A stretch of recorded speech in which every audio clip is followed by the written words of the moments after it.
একটা জিনিস প্রমাণ হলো যে উইকেটে হেল্প থাকলে আমাদের ফাস্ট বোলাররাও উইকেট নিতে পারে আল্লাহর রহমতে। এই জিনিসটা ইমপ্রুভ হয়েছে, এখনও আমরা আপ টু দ্য মার্ক না, বাট গেটিং বেটার। না আসলে দেখেন, পাকিস্তান সিরিজে কিন্তু ওভারঅলই ভালো ক্রিকেট খেলেছিলাম আমরা, batting bowling overall, that's why আমরা জিততে পারছিলাম। আসলে টেস্ট ক্রিকেটটা এমন session by session batting bowling সব কিছুই অনেক ইম্পর্ট্যান্ট, কিন্তু আনফর্চুনেটলি এখানে আমরা যেহেতু একটু চ্যালেঞ্জিং কন্ডিশন এবং এসজি বলে ওরা আসলে এখানে ওরা একটু বাড়তি অ্যাডভান্টেজ পাচ্ছে, কারণ ছোট থেকে ওরা একদম এসজি বল থেকে খেলে, ডোমেস্টিক খেলে, এবং ওরা আমাদের থেকে একটু বেটার জানে how to use SG ball properly. আমরা হয়তো প্রথম দিকে একটু স্ট্রাগল করছি, বাট তাও মানে আমরা আর একটু ভালো ব্যাটিং করতে পারতাম আমার কাছে মনে হয়, এবং আমরা ব্যাটসম্যানরাও সেটা অ্যাগ্রি করেছি যে যারা ওভারঅল টিম, মানে যেহেতু নতুন বলে একটু চ্যালেঞ্জিং, আর তাছাড়া ওদের কন্ডিশনেও মানে নো ডাউট ওদের বোলিং লাইন আপটা অনেক স্ট্রং। তো আমরা যদি নতুন বলটা আর একটু ভালো খেলতে পারতাম তাহলে মনে হয় আমাদের এতগুলো উইকেট যাইতো না, কারণ মিডিল অর্ডার বা লোয়ার অর্ডাররা যখন এসে নিউ বল খেলে তখন ডেফিনেটলি ওদের জন্য challenging. Overally as a team আমরা ব্যাটিংয়ে একটু খারাপ করে ফেলেছি।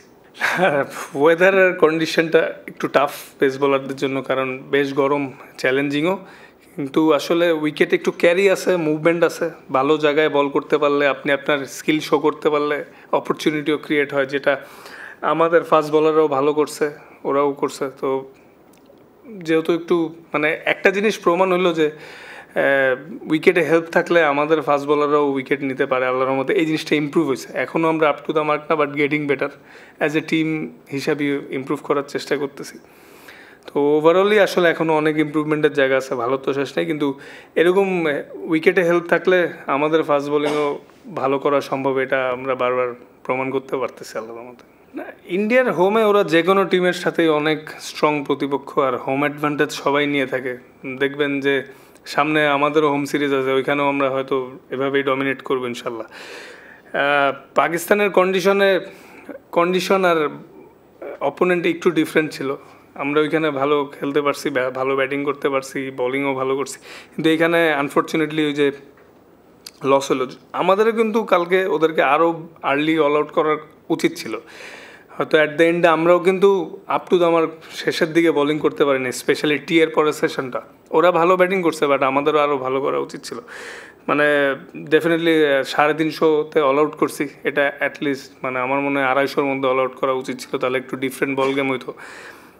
মানে end of the day we are team, accept করে নিচ্ছি যে আমরা আমাদের পোটেনশিয়াল ওয়াইজ ভালো করতে পারিনি, কিন্তু এখনও কালকে আসে, দেখা যাক কী হয়।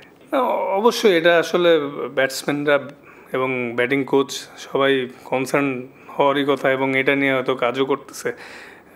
আসলে সবারই স্ট্রং জোন উইকনেস থাকে, যারা মানে ইন্টারন্যাশনাল লেভেলে আসলে সবারই ইমপ্রুভমেন্টের কোনো শেষ থাকে না, এবং যার যেখানে উইকনেস আছে সেটা ওভারকাম না করলে যে কারোর জন্যই সার্ভাইভ করা ডিফিকাল্ট, বলার বা batsman.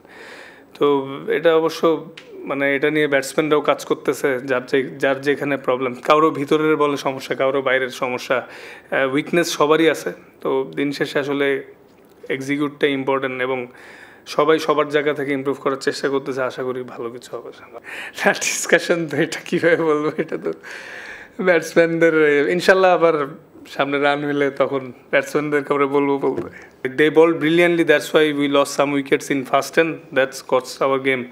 So if we could have been done much more better and survived